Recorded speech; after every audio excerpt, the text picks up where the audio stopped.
Hello दोस्तों, मैं राजेंद्र आप सभी को अपने YouTube चैनल वाईफाई IQ में स्वागत करता हूं। दोस्तों, आज क्लास 12 फिजिक्स में जो टॉपिक है वैद्युत क्षेत्र रेखाएं, इलेक्ट्रिक फील्ड लाइंस। तो हम इलेक्ट्रिक फील्ड लाइंस समझते हैं क्या है। तो देखो दोस्तों, क्लास 10th में आप लोग पढ़े हैं चुंबकीय क्षेत्र रेखाएं। चुंबकीय क्षेत्र रेखाएं, अच्छा, चुंबकीय क्षेत्र क्या होता है कि चुंबक के चारों ओर का वह क्षेत्र, चुंबक के चारों ओर का वह क्षेत्र जहां तक वह चुंबकीय पदार्थों को अपनी ओर क्या करे, आकर्षित कर लेता है, उस पूरे क्षेत्र को हम चुंबकीय क्षेत्र कहते हैं ना। तो जैसे कोई चुंबक हो, एक चुंबक कोई हम ले लेते हैं, कोई चुंबक एक ले, क्षण चुंबक कोई हम ले लें, ये क्षण चुंबक है ना, ये क्षण चुंबक हम ले लें, ये N है, ये S है। इसका मतलब नॉर्थ, उत्तर, साउथ, दक्षिण, ठीक। तो जो चुंबकीय क्षेत्र रेखाएं होती हैं उसमें आप पढ़े हैं कि N से निकल करके, कहां से, N से निकल करके S में समाप्त हो जाती है, N से निकल करके S में समाप्त हो जाती है, इस तरीके से, है ना। तो देखो ये है, ये इनकी देखो दिशा है, ये है ना, इस तरीके से जाकर यहाँ समाप्त हो जा रही है, ये डायरेक्शन है, ठीक। तो ये डायरेक्शन ये बताता है कि ये क्या अंदर की ओर समाप्त हो रही है जाकर के, ये डायरेक्शन यही बता रहा है कि अंदर की ओर समाप्त हो रही है। ये डायरेक्शन बताएगा आपका, ये डायरेक्शन जो आपको बता रहा है कि ये क्या हो रही है, N से निकल रही है, ये डायरेक्शन बता रहा है, ठीक। तो जो चुंबकीय क्षेत्र रेखाएं, चुंबकीय क्षेत्र रेखाएं की जो परिभाषा है ये भी बता दे रहे हैं। तो चुंबकीय क्षेत्र रेखाएं वे काल्पनिक रेखाएं होती हैं जो वास्तविक चुंबकीय क्षेत्र को प्रदर्शित करती हैं। इसका मतलब ये होता है कि जो ये रेखाएं हैं, ये रेखाएं हम लोग खींचे हैं, ये रेखाएं जो है खुद हम लोग खींचे हैं, तो ये क्या है, काल्पनिक है। अच्छा, इसको क्यों खींचे हैं, क्योंकि ये जो चुंबक है, बताया ना कि चुंबक की चारों ओर का वह क्षेत्र जहां तक यह अन्य चुंबकीय पदार्थों को क्या करे, आकर्षित करने की क्षमता रखता हो, उसे हम चुंबकीय पदार्थ कहते हैं। तो इस चुंबक के जहां तक चुंबकीय क्षेत्र का, वास्तविक चुंबकीय क्षेत्र का जो प्रभाव होगा वहां तक हम इस काल्पनिक रेखाओं को खींच सकते हैं, है ना। इसका मतलब ये होता है कि ये रेखाएं तो है काल्पनिक, ये रेखाएं हैं तो काल्पनिक, लेकिन वास्तविक चुंबकीय क्षेत्र को क्या करते हैं, प्रदर्शित करते हैं। इतना ध्यान रखना, ये काल्पनिक रेखाएं है, तो ये जो चुंबकीय क्षेत्र रेखाएं हैं ये तो है काल्पनिक, लेकिन वास्तविक चुंबकीय क्षेत्र को क्या करते हैं, प्रदर्शित करते हैं, ठीक। तो सेम इसी पर आधारित आपका है वैद्युत क्षेत्र रेखाएं। तो वैद्युत क्षेत्र रेखाएं क्या है, देखो वैद्युत क्षेत्र क्या होता है आपको बता दें। वैद्युत क्षेत्र होता है कि कोई एक बिंदु आवेश आप ले लीजिए, कोई एक बिंदु आवेश ले ले, तो इस आवेश के चारों ओर का वह क्षेत्र, इस आवेश के चारों ओर का वह क्षेत्र जहां तक अन्य आवेश इस आवेश के आकर्षण या प्रतिकर्षण बल का अनुभव करते हैं, उस क्षेत्र को हम क्या कहते हैं, वैद्युत क्षेत्र कहते हैं। तो वही चीज यहाँ है, आप इसकी परिभाषा बता सकते हैं, वह काल्पनिक रेखाएं, वह काल्पनिक रेखाएं जो वास्तविक वैद्युत क्षेत्र को प्रदर्शित करती हैं, वह काल्पनिक रेखाएं जो वास्तविक वैद्युत क्षेत्र को प्रदर्शित करती हैं, वैद्युत क्षेत्र रेखाएं या वैद्युत बल रेखाएं कहलाती हैं। तो ध्यान देना, जो वैद्युत क्षेत्र रेखाएं होती हैं निम्नलिखित प्रकार की होती है, लिख सकते हैं, इनके गुण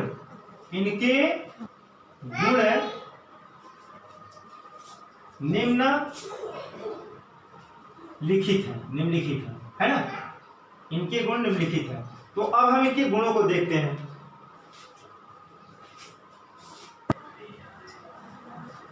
वैद्युत क्षेत्र रेखाओं के जो गुण है ये है, वैद्युत क्षेत्र रेखाएं धन आवेश से प्रारंभ होकर ऋण आवेश पर समाप्त हो जाती है। देखो, जैसे चुंबकीय क्षेत्र रेखाएं क्या होती हैं कि N से प्रारंभ होकर के S पर समाप्त हो जाती हैं, उसी प्रकार वैद्युत क्षेत्र रेखाएं क्या है कि प्लस आवेश से प्रारंभ होकर के ऋण आवेश पर क्या हो जाती है, समाप्त हो जाती है। पहला गुण ये है, देखो ये प्लस है ना, मान लेते हैं प्लस, ये क्या है, माइनस है ना। यहां से क्या होती है, प्रारंभ होती है, प्लस से प्रारंभ होती है, माइनस पर क्या होती है, समाप्त हो जाती है, इस तरीके से, है ना, इस तरीके से। ये जो है ये जो आपके हैं ये दर्शा रहे हैं ये प्लस से निकल रहे हैं और ये दर्शा रहा है आपका माइनस से समाप्त हो रही है। ठीक, ये आप एरो ये लगाएंगे क्योंकि ये क्या कर रहे हैं, प्लस से क्या कर रहे हैं, निकल रही हैं, ये है ना, और ये क्या हो रही है, माइनस पर समाप्त हो रही है। तो ध्यान देना, फर्स्ट गुण जो है आपका वैद्युत क्षेत्र रेखाएं धन आवेश से प्रारंभ होकर के ऋण आवेश पर क्या हो जाती हैं, समाप्त हो जाती है। मतलब ये प्लस आवेश है, प्लस आवेश से निकलकर ऋण आवेश पर क्या हो जाती हैं, समाप्त हो जाती है। ठीक, इतना समझना है। दूसरा क्या है आपका, वैद्युत क्षेत्र रेखाओं के किसी बिंदु पर खींची गई स्पर्श रेखा। जो वैद्युत क्षेत्र रेखाएं होती, जो ये रेखाएं होती हैं वैद्युत क्षेत्र रेखाएं ना, तो वैद्युत क्षेत्र रेखाओं के किसी बिंदु पर खींची गई स्पर्श रेखा उस बिंदु पर वैद्युत क्षेत्र की दिशा को प्रदर्शित करती है ना। जैसे बता दें, कोई एक वैद्युत क्षेत्र रेखा ले लेते हैं, कोई वैद्युत क्षेत्र रेखा एक ले लें, ये एक मान लेते हैं वैद्युत क्षेत्र रेखा हम मान लिए, है ना, ये वैद्युत क्षेत्र रेखा मान लिए हम। तो एक बिंदु अगर यहाँ लेंगे तो इस पे जो स्पर्श रेखा खींचेंगे इस तरीके से खींचेंगे, तो जो वैद्युत क्षेत्र की दिशा होगी ये होगी। अगर इस पे हम कोई एक वैद्युत क्षेत्र, अगर कोई बिंदु ले ले इस वैद्युत क्षेत्र रेखा पर, इस पे अगर हम स्पर्श रेखा देखो अगर ऐसे खींचे इस तरीके से, तो जो वैद्युत क्षेत्र की दिशा है इस तरीके से हो जाएगी। तो इसका मतलब ये है कि वैद्युत क्षेत्र रेखाओं के किसी भी बिंदु पर, जो वैद्युत क्षेत्र की रेखा होती है उसी किसी भी बिंदु पर अगर हम स्पर्श बिंदु के किसी वैद्युत क्षेत्र के, देखो वैद्युत क्षेत्र रेखाओं के किसी बिंदु पर खींची गई जो स्पर्श रेखा है उस बिंदु पर वैद्युत क्षेत्र की दिशा क्या करती है, प्रदर्शित करती है। इतना ध्यान देना। तीसरा गुण में ये ध्यान देना है आपको कि वैद्युत क्षेत्र रेखाओं की समीपता वैद्युत क्षेत्र की की प्रबलता को प्रदर्शित करती है। कैसे प्रदर्शित करती है देख लेते हैं। जैसे कोई बिंदु आवेश है ना, यहाँ से जो वैद्युत क्षेत्र ऐसे निकल रही हैं, हम मान लेते हैं ये निकल रही है वैद्युत क्षेत्र रेखाएं, ये वैद्युत क्षेत्र रेखाएं हैं, ये वैद्युत क्षेत्र रेखाएं निकल रही है, ठीक इस तरीके से, है ना, इस तरीके से निकल रही है। अगर हम इस पॉइंट पे देखें, तो यहाँ इस पॉइंट पे हम अगर कोई आवेश रख ले और इस आवेश का अगर क्षेत्र बना ले, तो देखो यहाँ जो इस क्षेत्र में अगर देखें तो वैद्युत क्षेत्र रेखाएं क्या है, अधिक है। हम यहाँ कोई एक बिंदु ले ले यहाँ पर, तो इस पॉइंट पर अगर हम वैद्युत क्षेत्र अगर प्रदर्शित करें तो देखो यहाँ जो वैद्युत क्षेत्र रेखाएं हैं क्या है, कम है। उसी तरीके से अगर यहाँ पर ले ले तो यहाँ पे भी क्या हो जाएगी, कम हो जाएगी।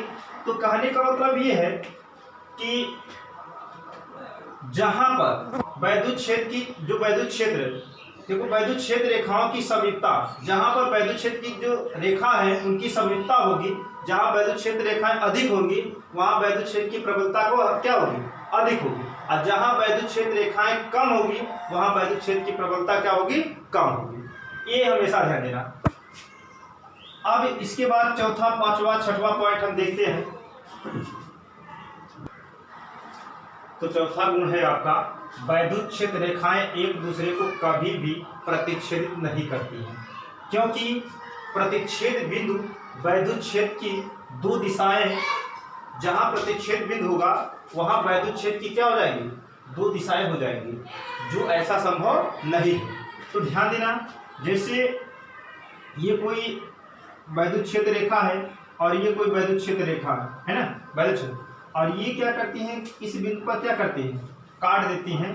तो अगर इस बिंदु पर हम स्पर्श रेखा खींचे इस तरीके से, देखो इस तरीके से स्पर्श रेखा खींचे तो एक दिशा ये हो जाएगी, एक दिशा ये हो जाएगी। तो ऐसा संभव नहीं होता है, क्योंकि अगर देखो ये प्लस है, ये क्या है, माइनस है, तो वैद्युत क्षेत्र रेखाएं देखो एक दूसरे कभी काटती हैं, नहीं काटती है ना। अगर काट देंगे तो इनकी दिशा क्या हो जाएगी, बदल जाएगी, है ना। जिस बिंदु पर काटेंगे उसी पर दो दिशाएं हो जाएंगी, जो कि ऐसा संभव नहीं होता। तो ध्यान देना, वैद्युत क्षेत्र रेखाएं कभी भी एक दूसरे को प्रतिच्छेदित नहीं करती। ठीक, ये था आपका चौथा गुण। पांचवा गुण है आपका धन आवेश के लिए यह आवेश से प्रारंभ होकर अनंत तक जाती है तथा ऋण आवेश के लिए यह अनंत से प्रारंभ होकर ऋण आवेश तक आती है। इसका मतलब ये हुआ, यदि जैसे वैद्युत क्षेत्र है, वैद्युत क्षेत्र से आप खींचते हैं, केवल अगर हम प्लस आवेश के लिए वैद्युत क्षेत्र खींचे, केवल प्लस आवेश के लिए अगर वैद्युत क्षेत्र खींचे तो क्या होता है कि ये अनंत से देखो इस प्लस आवेश से प्रारंभ होकर के, यदि हम वैद्युत क्षेत्र केवल प्लस आवेश के लिए खींचे वैद्युत क्षेत्र रेखाएं, तो देखो ये प्लस आवेश से प्रारंभ होकर के अनंत तक जाती है। कहाँ तक? अनंत तक हो जाती है। ये प्लस आवेश से प्रारंभ होकर के अनंत तक जाते हैं। क्लियर? इस तरीके से समझना। केवल अगर वैद्युत क्षेत्र रेखाएं हम प्लस आवेश के लिए खींचे तो इसका मतलब ये होता है कि प्लस आवेश के कारण वैद्युत क्षेत्र जो है प्लस आवेश से दूर भागता है। क्लियर? माइनस आवेश के लिए अगर हम वैद्युत क्षेत्र रेखा खींचे, केवल माइनस आवेश के लिए वैद्युत क्षेत्र रेखाएं खींचे, तो इसमें क्या होता है कि ये जो वैद्युत क्षेत्र रेखाएं हैं अनंत से प्रारंभ होकर के ऋण आवेश तक आती है। अनंत से प्रारंभ होकर के ऋण आवेश तक आती है, इस तरीके से। क्लियर? इसका मतलब ये होता है कि ऋण आवेश के कारण वैद्युत क्षेत्र जो है ऋण आवेश की ओर आता है। ऋण आवेश के कारण वैद्युत क्षेत्र जो है ऋण आवेश की ओर आता है, धन आवेश के कारण वैद्युत क्षेत्र जो है धन आवेश से दूर जाता है। क्लियर? ये था।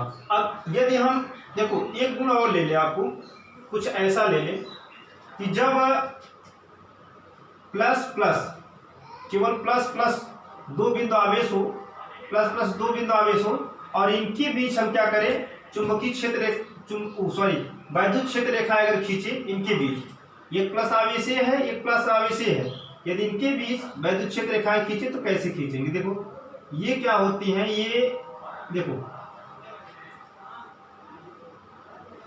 इस तरीके से खींची जाएगी, इस तरीके से, ये इस तरीके से, है ना, कुछ इस तरीके से हो जाएगी, क्योंकि ये क्या करती हैं, एक दूसरे को प्रतिकर्षित करती हैं। प्लस प्लस एक दूसरे क्या करेंगे, प्रतिकर्षित करेंगे, और माइनस माइनस प्लस और माइनस एक दूसरे क्या करते हैं, आकर्षित करते हैं। इसी तरीके से अगर एक माइनस ले ले एक माइनस ले ले, इनके बीच अगर खींचे तो भी क्या करेंगे, एक दूसरे को प्रतिकर्षित करेंगे, इस तरीके से,